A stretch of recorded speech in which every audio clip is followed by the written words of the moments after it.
Hi folks, welcome to the Hoard, or back to the Hoard. The 2000 Kawasaki Lakota. You guys remember when I had the first one, the one that's at my son's now, I had that carburetor issue and I was completely going crazy.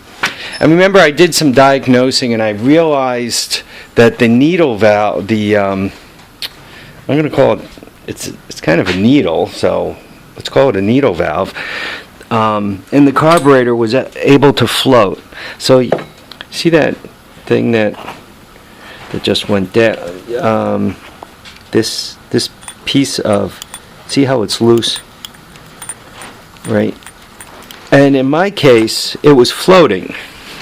So that's kind of what that needle does, is it richens the mixture when you open it up, right? It kind of allows a lot of fuel in so that it doesn't hesitate.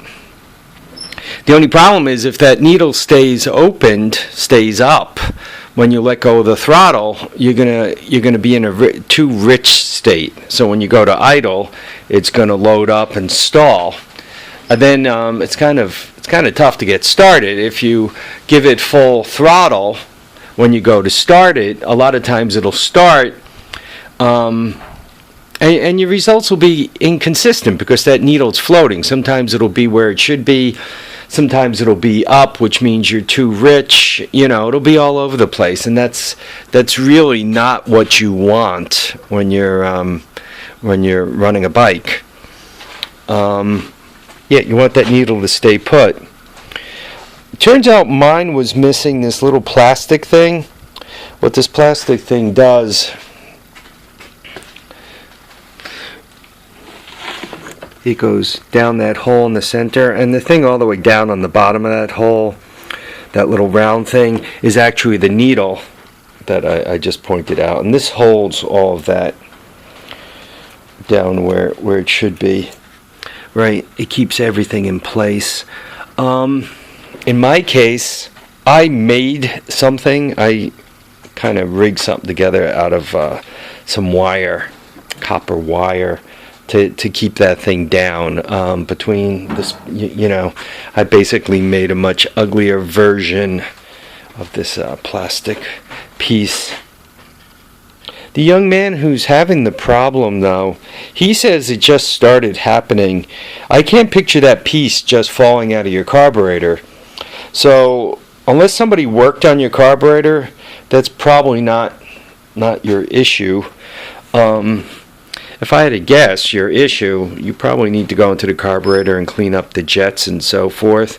And if it's running rich, if it does kind of seem like this, if it's running really, really rich, I'd be wondering if my float isn't sticking, the carburetor float, so that you just have, you're basically in a flooding condition all the time, right? When you turn off the gas, I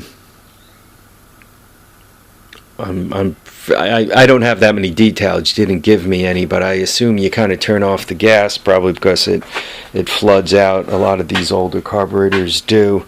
So when you turn off the gas is not an issue, but when you turn the gas on before you take it out, so you turn it on and it begins to do the floody thing.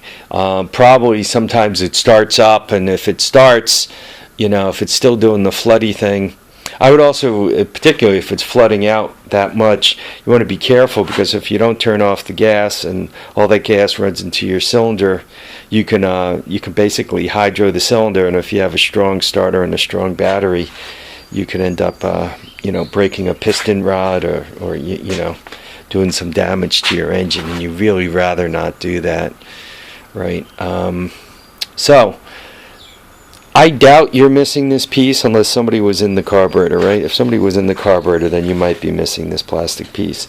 If nobody's been in your carburetor lately, I'm thinking your float is not in a good spot. So what I'll do is I'll post this video and I'll put your name in the title, and you could watch it and see what you have. I'm just going to put the carburetor back together again the way it was. to just to keep everything intact. I did drop a screw, so I got to go crawl around on my knees for a half hour and look for it. I dropped one of the screws that hold the around my here. One of those 4 screws I dropped, so I got to go crawl around on my knees and look for it. Something thrilling for me.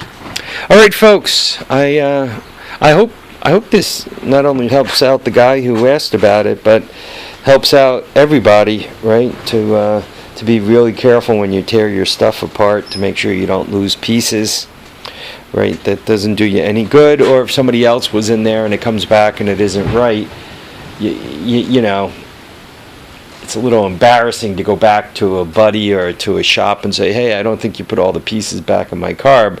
But you do want to get back there right away and say, hey, this piece of crap isn't running correctly. You know, what's wrong with it, and have them go in there. Though I have quite a bit of experience, and while fooling with it, I saw the needle was floating. I'm wondering how many people would have not noticed that, or, you know, had the carburetor apart a half a dozen times before they finally noticed it. Experience is the best teacher for that kind of stuff. That's also one of the reasons why I'm always asking questions. Some of you folks are in engines every single day, or some of you guys raced motorcycles, and you know what was that a minor valve hit or a major valve hit? Should I be worried about, should I just slam a valve in there and let it rip, or you know, obviously do a little bit of a cut on it, right? A little lap with the valve. Should I do that, or you know, should the valve go out and get, you know, the triple cut on it, and get the seat triple cut, and you know, and put it all together? You know, all this stuff, it's tough. It's tough. How far do you go with any engine? But I definitely want to go far enough so that on the, you know, third ride around the Hoard, it doesn't let go and suck the valve in and, you know, completely destroy the engine.